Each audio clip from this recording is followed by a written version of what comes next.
This podcast is brought to you by Body Armor. DrinkBodyArmor.com. Only you can be better. You're listening to EPPN's Today with DW.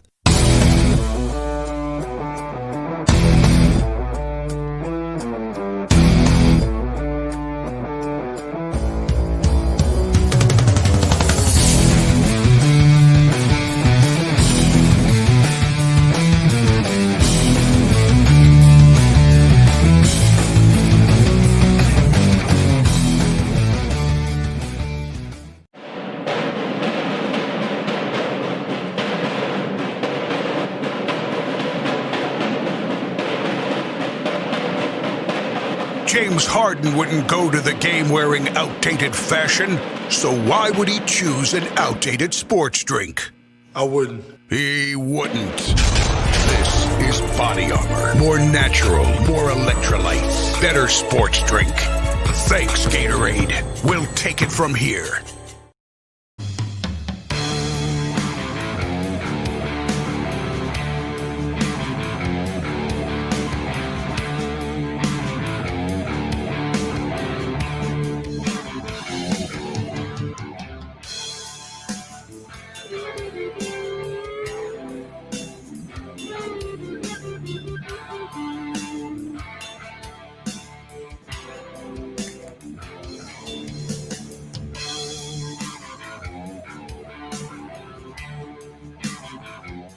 Welcome, everybody, to the Tuesday night edition of Today with DW. Hopefully, you're all doing well. Yes, I know there's a lot of political stuff going on today, but we're going to try to stay away from that. This is the hour and a half escape from what's going on. Try to relax, have some fun on this show. I know it's a tough time. 2021 isn't starting off as well as we all expected, but hey, we'll get there. I'm not worried about it. But thank you for joining me. Hopefully, you guys got to watch and listen. Actually, the audio version of the sports edition from last night came out. If you guys got to watch, thank you so much. And thank you for everybody that was participating. I had a great time. It was fun. As you can see, I'm solo. So this would be the first time I've done a solo show in months. So bear with me, as usually I have one or two other people with me. But that'll change soon. We'll see what happens. Obviously, we know that maybe possibly here in New York State, COVID will probably get a little bit more, how do I want to say this, prevalent, and cases are going up. So we may be doing a shutdown. So we'll probably be doing some remote guests and figuring out what we can do with that. We're going to change up some format stuff, give you some new segments. Like tonight, we got a new segment called Food Files. So that's not every day, but maybe we'll just do that on Wednesdays. And we're just going to change it up as a few different segments, whatnot. And like I said, we'll have maybe snacks come in every now and then to do a remote guest, maybe Mr. Tom Greer, a couple other celebrity guests and some friends and artists from the comic book world to bring them back like we did in the first couple of weeks of when I did this. So we're almost going on a year of episodes. We're at 104 episodes since March 13th. So excuse me. So hopefully you guys have enjoyed it. And I think you have. I wouldn't still be here if we didn't get all the messages and DMs and people liking the shows, and obviously even the audio version is great. People are listening to it afterwards. Our listens are great. We're getting right up there almost to the old Fanboys Inc. days with Inkcast. If you guys remember that was like 12 years ago. Yeah, not 12 years, about 8-9 years ago, excuse me. So last night we talked about this, I think a few weeks ago, before we get into today's show. We talked about some of the Netflix releases that were coming out. What's going on? Mr. Sean Murphy, how are you? Thank you for joining us. So a couple weeks ago, we talked about some of the Netflix releases coming out. So last night, I did not know it came out last night, but I was just, I guess what you would say, Netflix and chill. I found The History of Swear Words. Now, this is hosted by Nick Cage. Now, I'm not a huge fan of Nick. Obviously, yes, he's got some great flicks, but it was funny and it was really pretty cheeky. I thought it was pretty fun. Can I moderate an Ink Best Of show? Sure, Sean. If you want to put it together, you're more than happy to do that. That would be pretty good. What are you going to bring in? No, Joe Nub. But anyway, so I watched it, very short episodes, and it broke down the history of major swear words. And as funny as it's supposed to be a comedy, it was actually pretty informational. So I thought it was pretty good. So I figured I'd bring some of that over. If you haven't watched it yet, Check it out. If you haven't watched it, you might be able to play a little game with me. You have the files. That might not be true anymore. Who knows? We'll have to see. But anyway, so I figured if you didn't listen, there's a couple things that I figured that we would, play along with, like we did in the sports edition last night. We want to do some more stuff with the fans, get you more interactive. Where we did, like we did last night with Tom, we did a poll, and we went Tom versus the fans. Tom won 3-2. Tracy, my co-host, actually the host of her show, The Mom Struggles, where I'm the co-host. She got 2. Tom is 3. So I think we're going to do that. And down the road, we'll probably do some contests with that. And obviously no Googling and all that, but you kind of play honest. We'll do some Body Armor swag. We're going to do some earplug swag. It's going to be fun. I think it's going to be fun. So tonight, I figured, before we start the show, I wanted to kind of give you a little bit of a teaser of the show. So right off the bat, I mean, how many people think, what is the word that you use the most? And you don't have to edit anything in the comments. And if you are listening to the audio version of this, please put it in the comments below. But as far as the word that goes up, Mr. John Ross, holy crap. I would interrupt this show to know that Mr. John Ross from Ross Brewery is sitting in. How are you, sir? Hopefully everything is going well. I see all your pictures. You're doing awesome with the brewery. That's awesome. The F-bomb. Okay. Yep. That is probably the most common. That's the one that I use the most. But they break it down, obviously, on the history of Netflix, which a history of swear words on Netflix, which was pretty good. But so I did pick fuck. And now it's my show. I guess I can say it. There's no FCC. But that is pretty much the most used word, most used swear word, I should say. There's some stats. They say that people that swear a lot are more likely to tell the truth than lie. I don't know if that's necessarily true. I don't know how the stats work with that. I'll take that. And very intelligent people who swear more seem to be more intelligent. I'm not necessarily sure if I believe that, but thank you. If that was the case, I'd be like Einstein IQ right now. That's so, who knows? Who the hell knows? But let's get a little bit into this. Fuck, it turns out we might have been wrong about the age and origins of everyone's favorite word. Well, it's pretty fucking hard to pen down an exact lineage of the word. Sources point to his first usage in the late 1500s to late 1300s. A historian believes he has found the first fuck ever given. Oh, fuck yeah, history. Dr. Paul Booth of Keele University has found the name Roger Fuckabee the Naval. Now, which we need to bring back is it's got to be something that was not his real name. It must have just put on. How we make up names. And this was found in December 8th of 1310.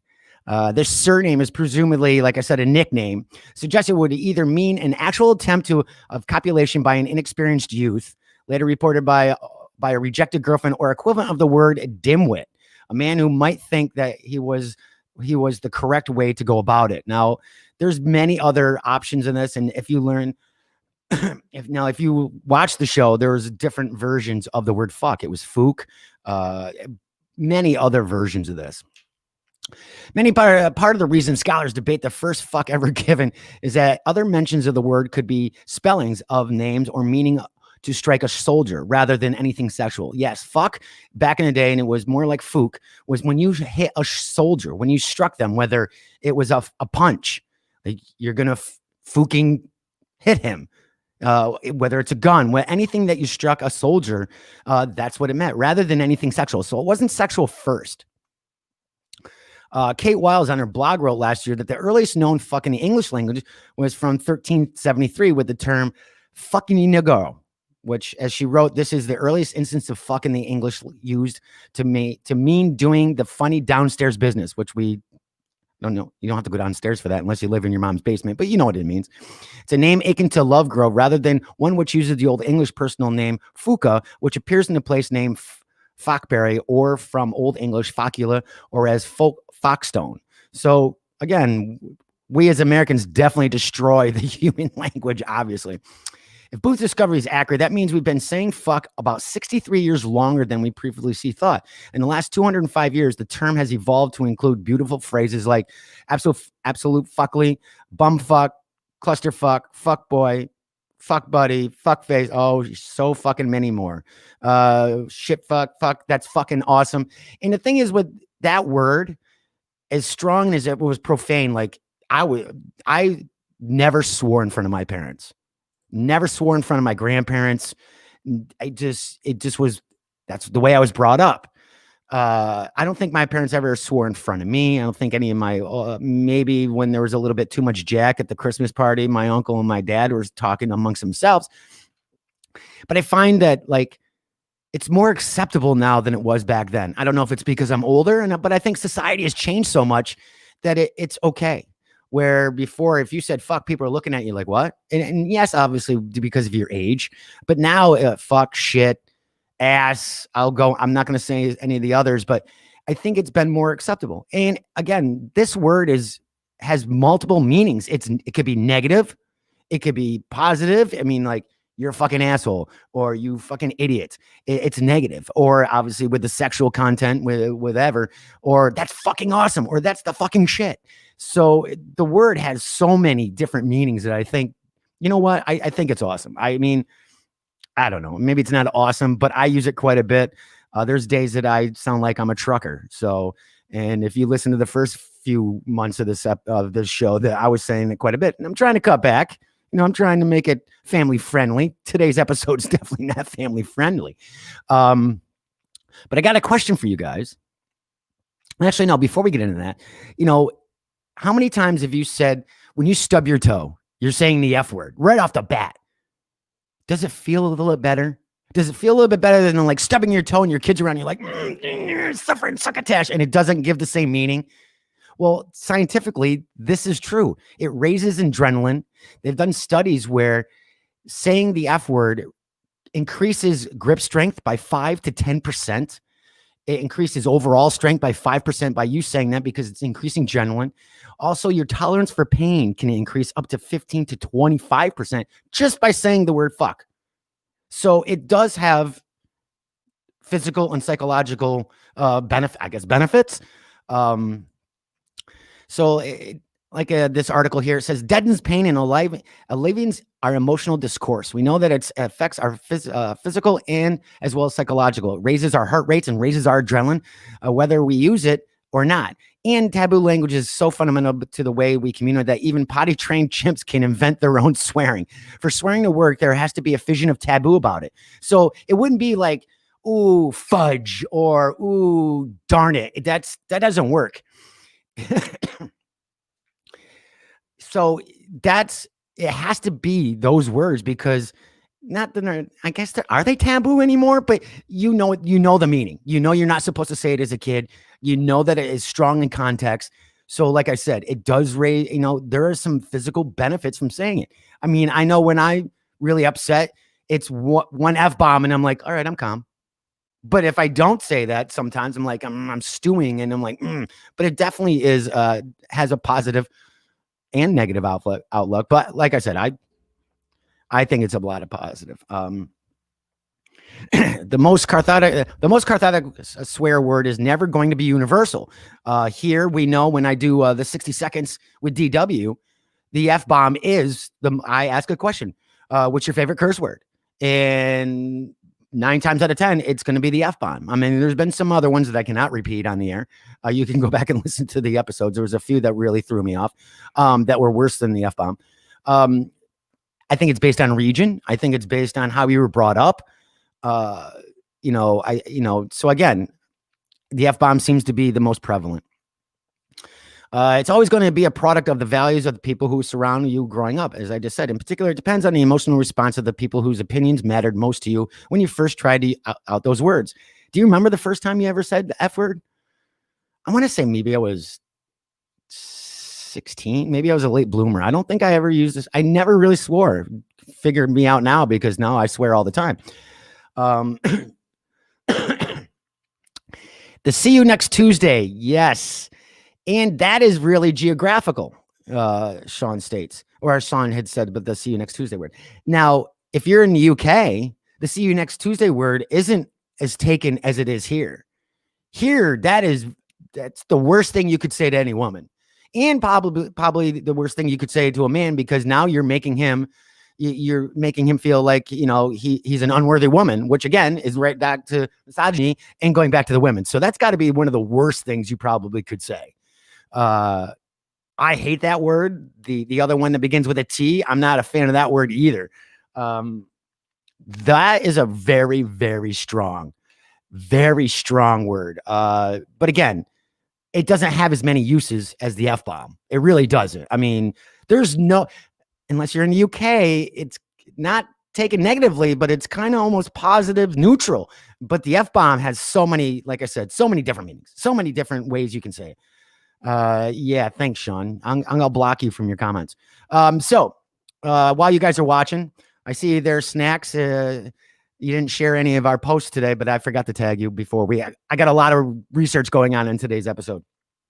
But anyway, so I have a question, little teasers here. Now, guys that you're watching, please don't Google this.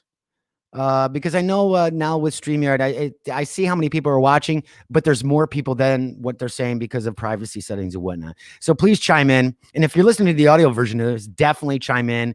Hopefully not. You won't see the image. So I'll give you a few minutes or a few seconds. What actor do you think has used the most swear words in all their films? And I'll give you a few seconds.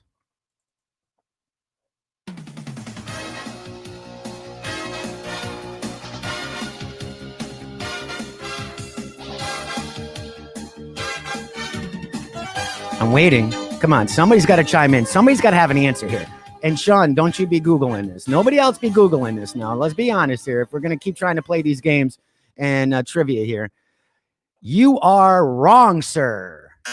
That's what I thought. That is not true. That is definitely not true. Now, we know Samuel L. Jackson, his coin phrase, and I'm hashtag copyright motherfucker more than probably anybody else. But he is not the most. You will be shocked. I know you didn't Google. If you did, you would have got the right answer. But anyway, here it is. Let's see. Jonah Hill, 376 times. Leonardo DiCaprio, 361. Samuel L. Jackson, number 3 for 301. Number 4. I can't even see that there. There we go. Number 4, obviously, Adam Sandler was 295. And then at the top of at the end of the top 5 list, Al Pacino at 255. So yes, obviously Samuel L. Jackson. Betty White's not even in the top 10. Betty White is not even in the top 10. I speak a language that nobody can decipher. You don't have to stub your toe for that, Hank. There's times that I don't understand what you're saying. But anyway, yes, Samuel L. Jackson, I knew everybody would try to get. Hopefully people will answer in the audio version because I gave them a few seconds. But I thought that was really interesting. Now, obviously with Leonardo DiCaprio with his 361, that's obviously from the Wall Street. So that is the Martin Scorsese's The Wolf of Wall Street has the most swear words than any other film with 715. And that's that's most likely because of Hill's performance as well. But can you tell me the song that holds the Guinness record for the most swear words in just one song? It has 295 swear words. And you might even have to Google that one. But don't Google that one. So here, I'll give you a few more seconds.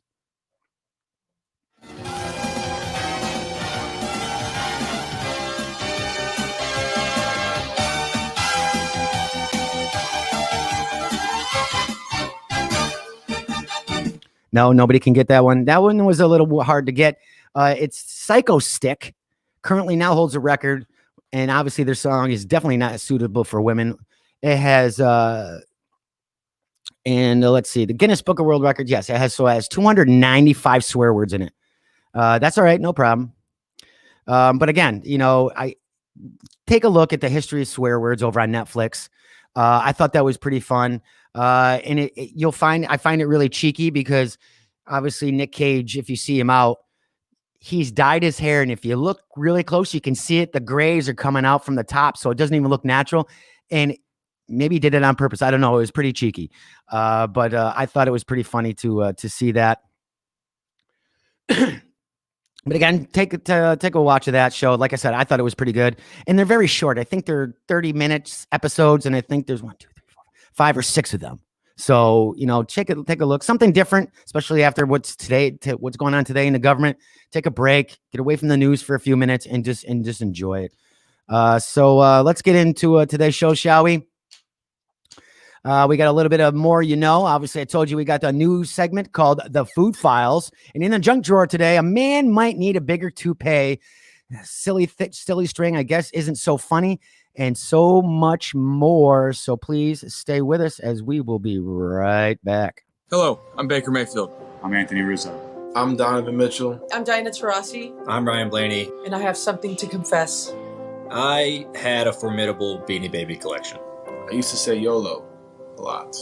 I paid a lot of money for ringtones. I had a sick flowing mullet one time. My Cabbage Patch Kid's name was Dolores. I used to rock bleached tips. I used to rank my friends on MySpace. I rented movies at Blockbuster. I used to wear jorts. That's right, jean shorts. I used to drink Gatorade. Yeah, I used to drink Gatorade. We all used to drink it. It was the only sports drink out there. Now there's Body Armor. I drink Body Armor now. I drink Body Armor now. I'm Team Body Armor now.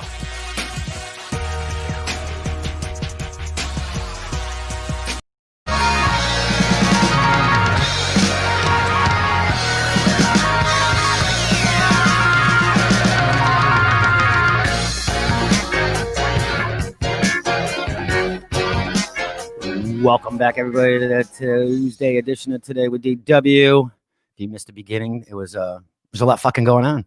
It was fucking pretty good. Now I'll be done with my quota for the F-bomb. Well, I don't know, maybe not. Let's get right into today's The More You Know, as we start every episode with the More You Know. Make you a little smarter every day. Maybe not. We'll see how it goes. All right, let's go. Wow, here we go. 39 days until Valentine's Day. Where are you getting your honey for Valentine's Day? Are you guys Valentine's Day people?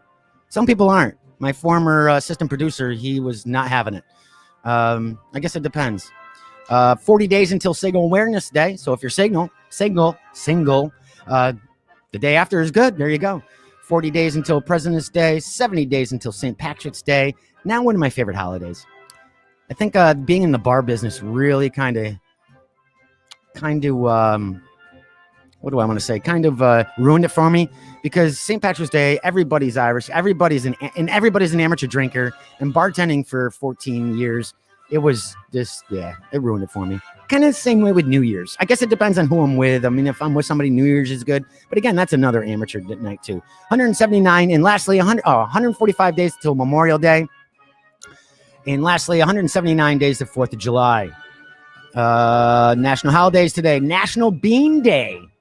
Are you a bean person?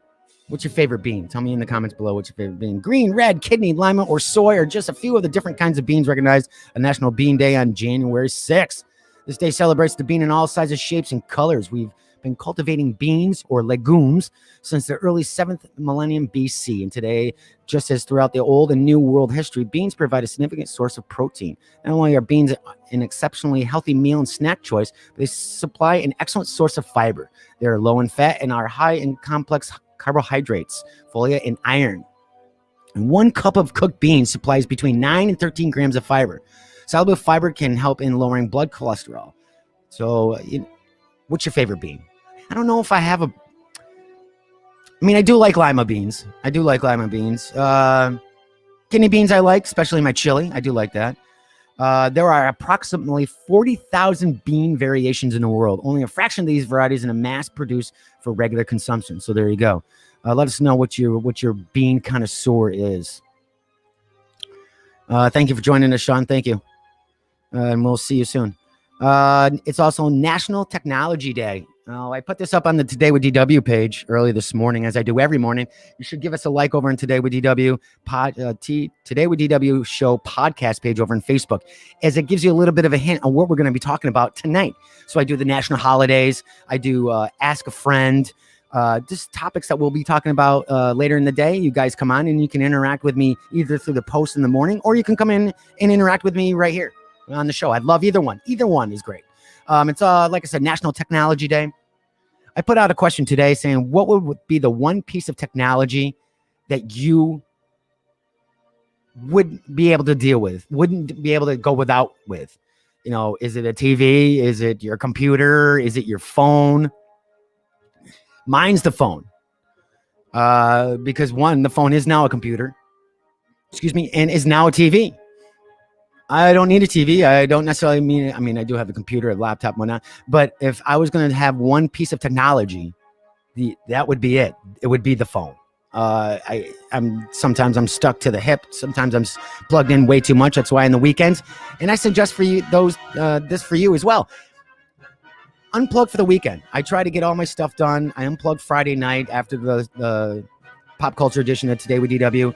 And I unplug for the weekend, sometimes into Monday, sometimes late Sunday night, because I'll have to do some posts or whatnot. But I really do try to unplug. Now, that doesn't mean that I don't have the phone with me, but I don't interact socially. I don't interact personally on Facebook posts or post anything. I wait until the weekend. So it's great to unplug, because especially what's going on in the world now and seeing all these posts and everything, it gives people some anxiety. It gives people stress. And it's that instant gratification where you want to answer something, and then all of a sudden you're like, I probably shouldn't have said that. And now you got to try to delete the comment. But as we know, once it's on the internet, it's always there. National Technology Day. Recognize the way technology changes the world and looks to the future of technology from the wheel to smartphones. Each year, the day honors technical achievements made that impact our daily lives. Can you imagine if we didn't have cell phones? Let's think about that for a minute. I tried to think about this morning when I did the post for the national holidays today. I had a hard time remembering what I did without a cell phone, or how do I contact my friends? You know, I remember being a little kid, the only way you could do it was the landline. And if you don't know what a landline is, Google it. So if you couldn't get a hold of your friends through the phone, you're not getting a hold of your friends unless you're like running the streets during the day trying to find out where your friends are going, or you meet up in the mornings like we used to do on the weekends. We'd meet up every Saturday morning at 10 o'clock. This is what we're doing. Some of us would go together. Some of us would be like, well, I'm going to go do something else. But I had a real hard time trying to figure out what the hell I would do without a cell phone, or the internet for that matter. Do you guys remember your first cell phone? Mine was StarTAC. Remember the old black Motorola flip up with the antenna, like the Star Trek communicator? But yeah, so unplug on the weekends. It's good for you. Besides technology, also outside of the healthcare sector, tech jobs are one of the strongest and fastest growing divisions. And let's face it, technology is at the center of most jobs these days, from agriculture, healthcare to education, entertainment, food service, and security. We use technology to keep us organized, connected, healthy, and safe. But again, unplug on the weekends. And lastly, it's National Cuddle Day. Now, you don't have to be with somebody to cuddle. You got an animal like Gus, Team Gus, hashtag Team Gus. He is a cuddler. He's always with me. If you've seen pictures, he's always sitting on my desk, whatever. Take the time. It's in January. It's cold. Get a blanket, cuddle. You can cuddle with yourself. Some people pay good money to cuddle with cows. Now, I'm not kidding. No, it's a real thing. I'm not kidding. It's a real thing. I'm telling you, people pay to cuddle with cows. It's a thing. Google it. I'm not kidding you. So there you go. That is, today's The More You Know. If you're just joining us, it is the Tuesday edition of Today with DW. Yes, I'm solo. How am I doing solo? It's been months me doing solo. Usually I had the assistant producer, but he's gone to bigger and better things. And, you know, I had co-hosts, special co-hosts, Brian O'Halloran, Kim, Tom, Zambo, and Brim, all from Grindhouse came in. And with the way COVID's going, we may do that again. We may bring back some of the guests. Now, once COVID did lighten up a little bit, it's getting harder and harder to schedule guests because they were working and going back. So if we do go down in February as a shutdown from what I'm hearing from sources, I'm hoping we don't, but if we do, we're going to try to bring back some of the guests to entertain you guys. Who knows? Maybe, when I first started this, we were doing this at 9 o'clock in the morning. as a morning time, drive time radio type show. Obviously, most of them that start at 5 or 6 and last till 9 or 10. So I'd guess in the morning, and our live watches were great. Our audios are always amazing. I love all our listeners that listen to the audio version. It's just amazing. What's going on, Mike? How are you, sir? So for the next couple of weeks, I'm going to be asking you guys, would you prefer that I move the night version back down to the morning version? Obviously, depending on what happens with COVID or whatever. But would that be something you'd be interested in? Because our live watches in the morning were killer. They were awesome. And you know, people weren't working, and they were staying home. And like I said, again, if that's what happens with the lockdown, now I'm not saying I want a lockdown, and don't quote me that it's 100%. I'm just saying that these are just some of the things I'm hearing from our sources. So, you know, let us know, or let me know anyway, if you'd like the morning edition back. We toyed around with doing 2 editions.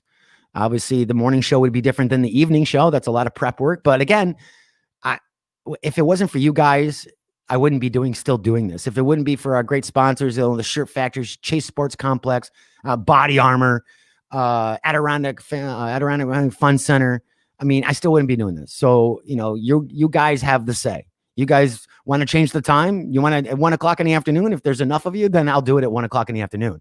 It's all up to you guys. It really is all up to you guys. So, you know, let me know. And like I said, I'll be repeating this a few times as we go on.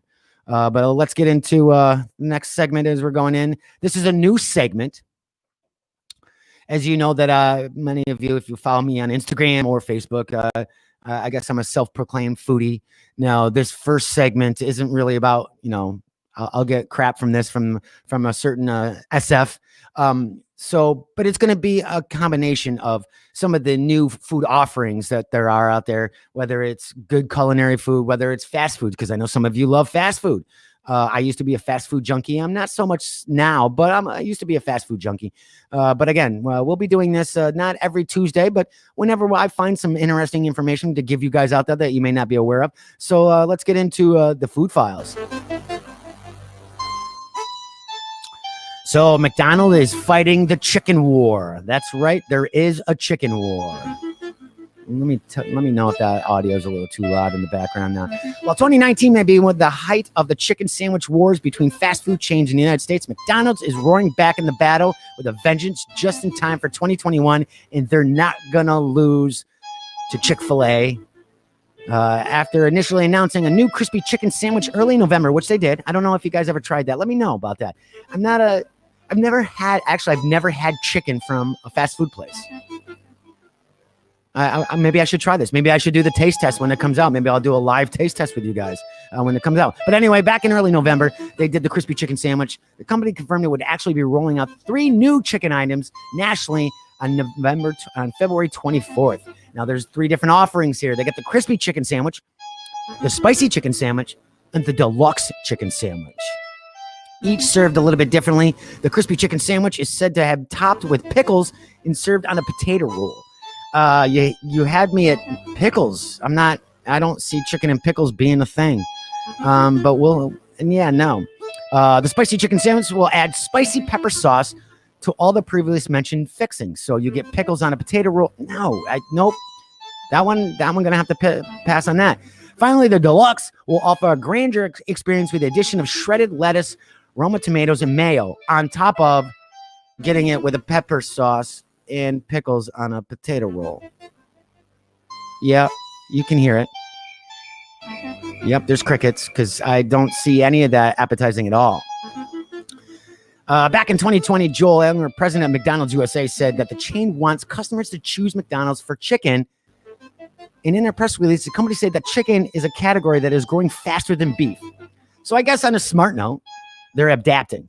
Now, we know that there's many fast food restaurants out there that offer many different things besides hamburgers. McDonald's around the world has different varieties. We've talked about this in past episodes, and maybe I'll bring it back up again. But, Chick-fil-A, though, it's all chicken. So maybe McDonald's is making a smart move. This puts McDonald's not only in competition with other fast food burger joints that have rolled out their own chicken sandwiches, but also Chick-fil-A, which became the 3rd largest chain in the United States behind only Starbucks and McDonald's due to its chicken-focused menu. Now, obviously, Chick-fil-A's had its own business problems and focus. McDonald's has been changing its strategy in recent years to attract more customers. During the pandemic, the chain simplified its menu to prioritize the most in-demand items and speed up drive-through service. I'm waiting for the faster drive-through service.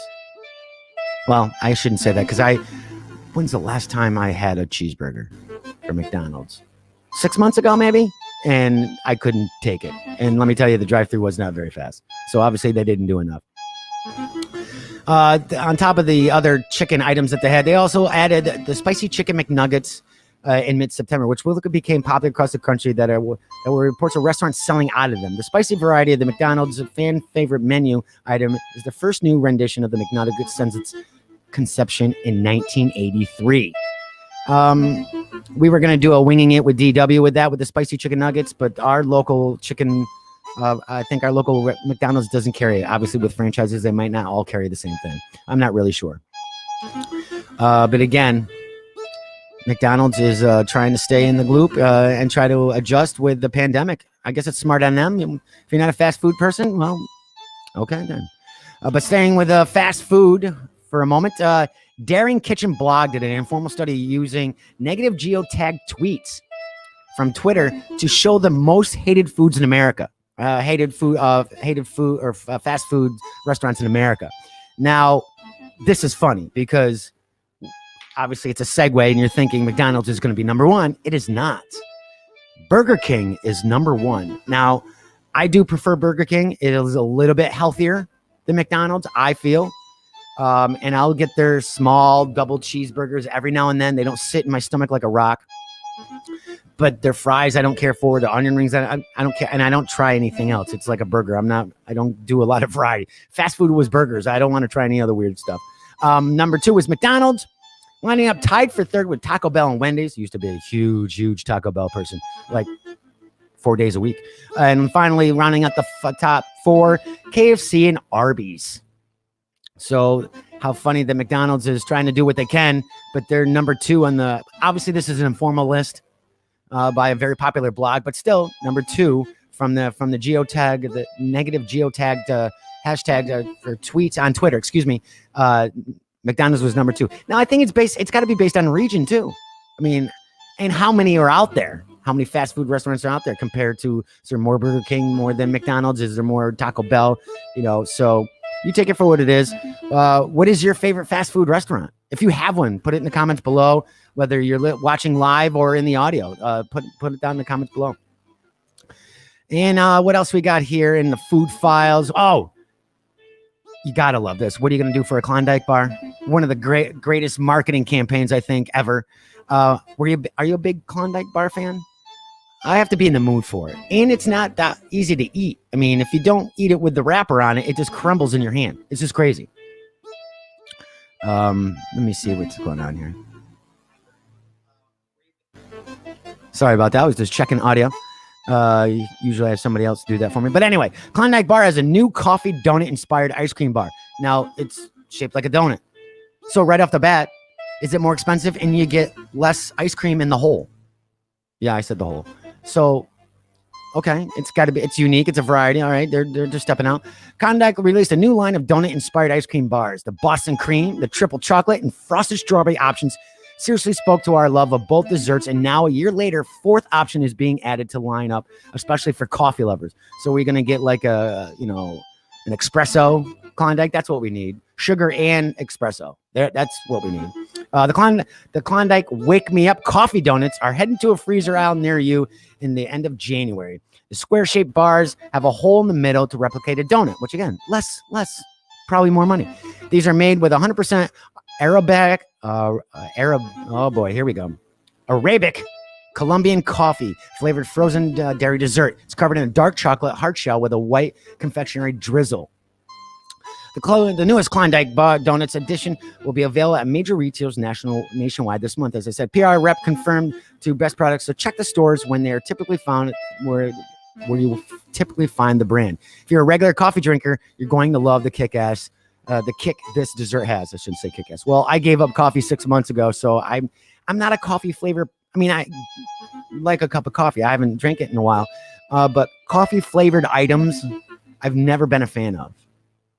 That's almost as bad as what do you want to call it? Spice, the pumpkin spice. Oh, I can't stand that. Yeah, I couldn't do it. In a press release, they did say, yes, the Klondike donuts have less ice cream due to the hole in the center, but hopefully you'll agree the flavor makes up for the missing bite. Plus, we're going to take this as an excuse to maybe indulge in a second one. Of course, that's because that's what we need to do is indulge in a second one.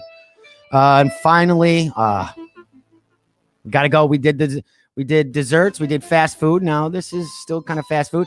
Pizza Hut is doubling down on one of its classic innovations as the pandemic era pizza war wage on. Now that it's the 25th anniversary of stuffed crust pizza debut, Pizza Hut is offering a pizzaless ring of cheese stuffed dough. What? What? Pizza Hut is offering a pizzaless ring of cheese stuffed dough. I had to repeat that just for myself. The name nothing but stuffed crust. It's named nothing but stuffed crust. All right, really original. What is funny? Dine-in Pizza Huts seem to be far and few between, and it's funny to see a new business that used the Pizza Huts too. I mean, right? I mean, if you see an old Pizza Hut that's been abandoned or whatever, they don't ever change the building. They just put in a mom and pop deli, but it looks like a Pizza Hut. But getting back to the stuffed crust, Pizza Hut's not one of my favorites. If I'm gonna go to a fast food or a chain, I'll do a Domino's. Don't get me wrong, I love my New York style pizza. I love my mom and pop pizzas. Again, too, Talk of the Town's one of the best pizzas in our local area in upstate New York. But if I'm gonna go with a chain, it's Domino's. Pizza Hut just never did it for me. And when stuffed crust came out, it never tasted the same. The cheese tasted funny. I don't know. It didn't taste like the cheese on top of the pizza. It tasted weird in there. So I'm not a big fan of that. This also obviously comes out only a few weeks after Papa John's. As I said, this is a pizza war. Papa John's had rolled out its own stuffed crust pizza. And with Papa John's, it's only limited to Dallas and LA, so we don't have to worry about that. But again, I don't know. Sure. I mean, I do like cheese bread or cheese sticks, from Domino's or whatever. But yeah, I don't know. So as I told you before, when's the last time you saw an active dine-in Pizza Hut? I haven't seen one. I mean, we have one, but it's like there's never a car there. So here's a nice fun stat. So obviously they're really grabbing at straws here, or grabbing at cheese sticks. In December 31st, it was in 2019, it was reported that there was 18,703 pizza restaurants worldwide, making it the world's largest pizza chain. How many do you think currently, as of August 2020, how many Pizza Huts there are now? Half? 16,000? More? There's only 7,000 Pizza Huts left worldwide. That's obviously they are not making they're making wrong choices. They're definitely making bad choices. And there you have it. That is our new segment, Food Files.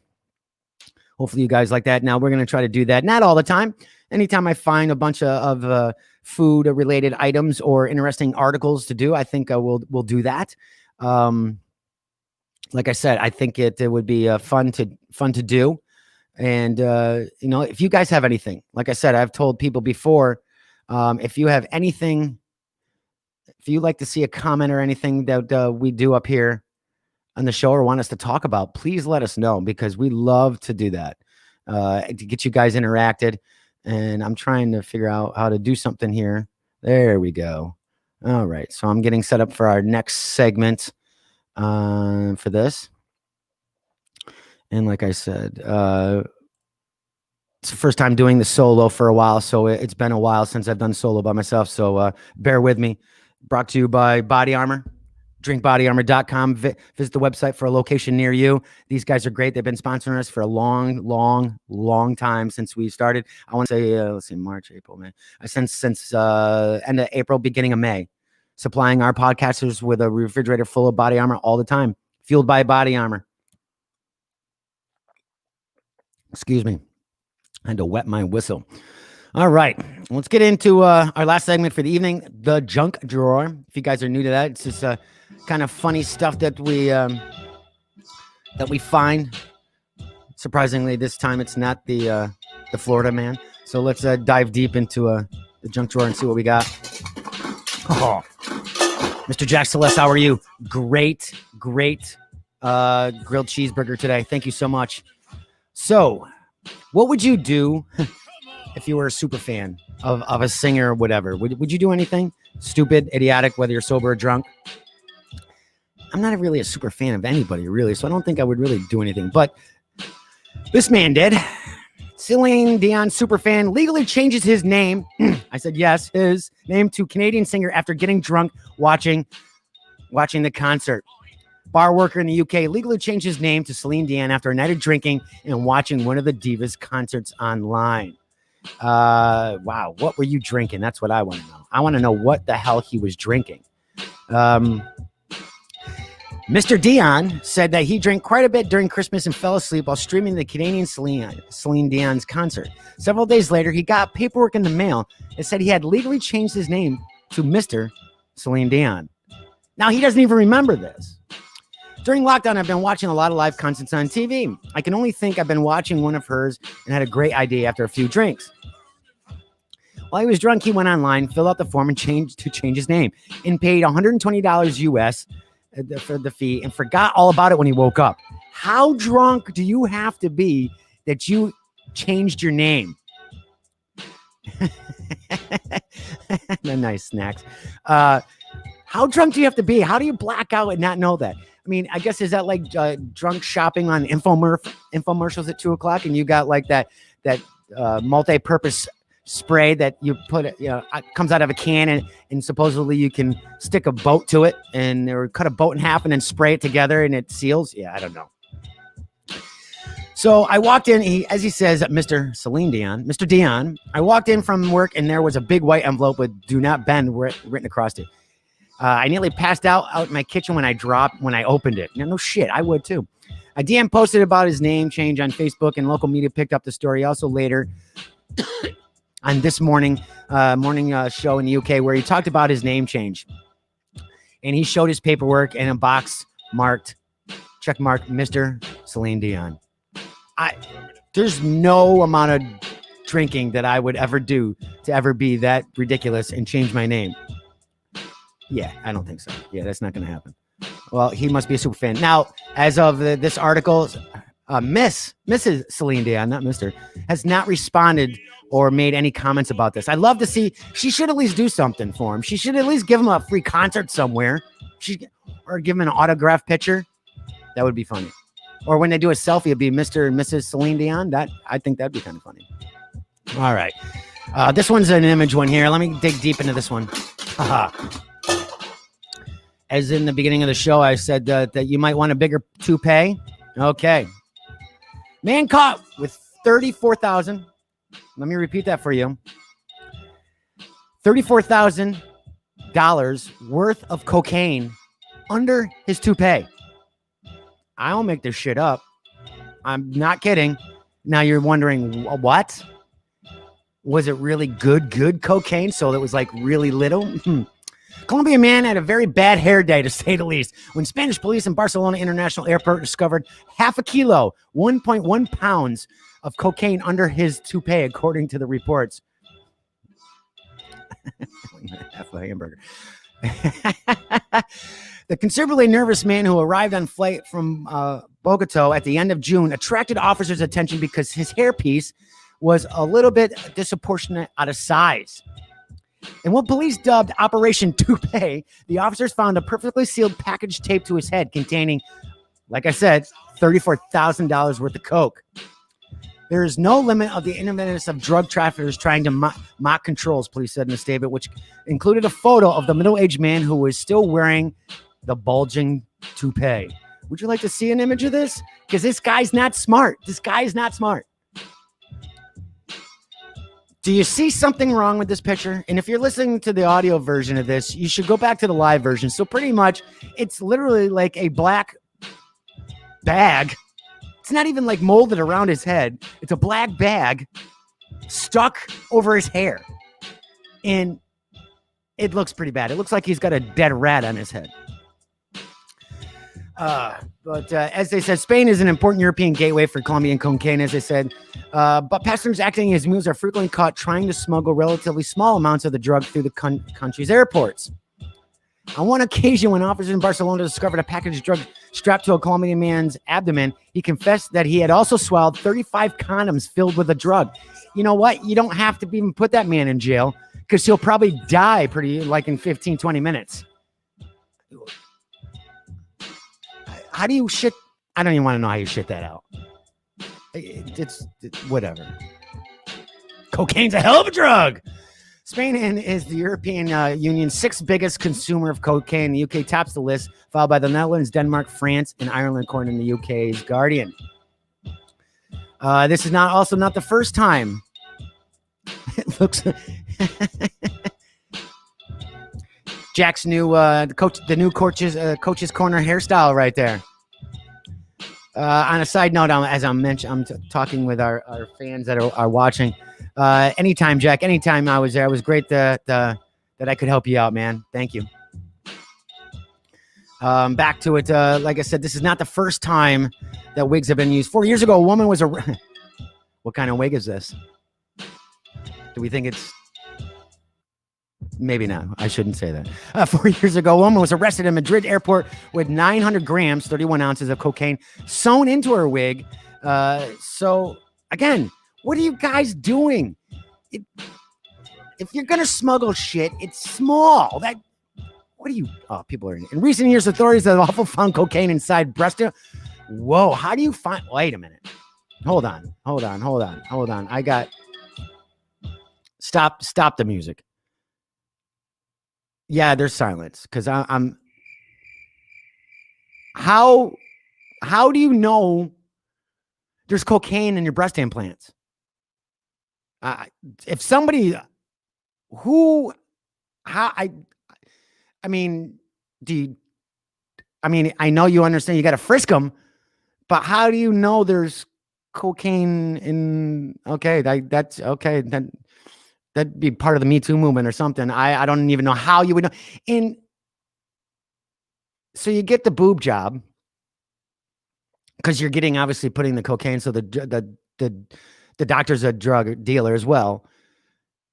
And then you're going to open yourself up and then get new breasts after that. I mean, do you get 2 breasts for the price of 1 or 4 breasts for the price of 1? I don't understand that. But also they found them in hollowed out pineapples. We'll get back to that. Hollowed out pineapples, a wheelchair cushion, plaster cast, obviously, and in a 42-piece crockery set. Wow, the guys are pretty ingenious. The breast implant, it throws me. What else do we have going on here? What else can I find in the junk drawer? It's a little deep today. Oh, this is a good one. So obviously the pandemic, no matter where in the world, is really causing people to kind of freak out about a lot of stuff. So in this instance, Silly String obviously was not so silly.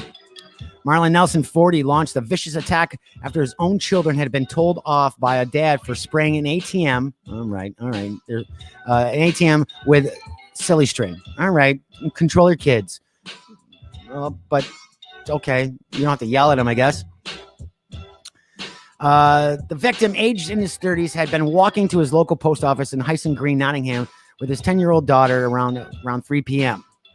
But when he went out to use the cash machine, he noticed kids had sprayed Silly String all over it. So he asked them to clean up the mess. Their father, Nelson, became verbally aggressive. Well, maybe this guy's got other problems. But the pair soon went their own ways. However, the court heard Nelson dropped his kids to a relative's before heading back out armed with a knife to look for the other dad. Dad on dad fighting. Woohoo. He followed the man into a shop and began attacking him with a blade in front of his daughter, who was crying and screaming. Security footage shows Nelson thrusting the weapon towards the man's face and neck while stalking him around the store. Obviously, he doesn't know how to use a knife, thank God. Nelson also took an item from the shelf and launched it at the victim's head before eventually leaving. The dad, who held his arms up to try to protect himself during the onslaught, so he got a slash on his wrist, and which required hospital treatment. Thank God that was all. Man was arrested in an attempt when threatening a person with a blade, article in a public place. He pleaded guilty to both offenses and was jailed for 2 years, 3 months on this Tuesday. So I guess control your kids, but at the same time, a little harsh to kind of go after a guy who yelled at your kids for not doing something, for doing something they shouldn't have been doing. What else we got? And lastly, you always got to end on an animal note. Kind of end on an animal note. So this is, I did not know what this, I didn't know this was a thing. So a cow elk was rescued after getting stuck in a lawn chair in Idaho, Colorado. It's starting to sound like Pete Cloutier. I know it must be coming to the end of the show. I didn't know what a cow elk was until I had to do some more research. Colorado Parks and Wildlife says local homeowner reported the cow elk had struck around its neck and was in front legs. Obviously, it didn't feel like just lounging around. Wildlife officer Joe Nicholson was able to immobilize the cow elk and remove the chair without complications. It's a good thing. Could have been an utter disaster. Yeah, I know. I'll follow that joke too. Sorry. So a cow elk, I'm an idiot. A cow elk is a female elk. Yeah, I know. There's crickets. I know. You're probably saying you're an idiot. I get it. That's okay. I'm fine with that. I thought it was a brand new species of elk. Like maybe you could milk it. I don't know. That's what I thought. If you were watching, listening to the audio version of this, it's uttering. Is that uttering? What do you call that? Uttering? Getting milk? What do you call that? And milking. That's what it is. Milking. Anyway, everybody, thank you so much for joining me on this Tuesday solo edition. Hopefully you found it entertaining. Like I said, I haven't done a solo show in months. So we're going to be I'll be doing some solo show. I'll be doing a solo show tomorrow night.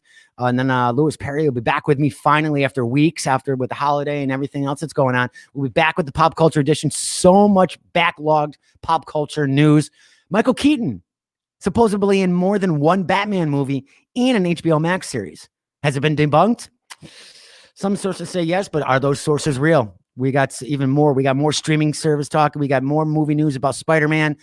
A lot more going on with the pop culture. We're going to be doing the flea market finds. Lewis has gotten a ton of stuff, which I'm kind of jealous with the stuff that he finds dirt cheap. Buying stuff at $2, books for $2 and they're worth 10 or 20. I mean, he is the flea market king when it comes to comic books. But again, that'll be Friday.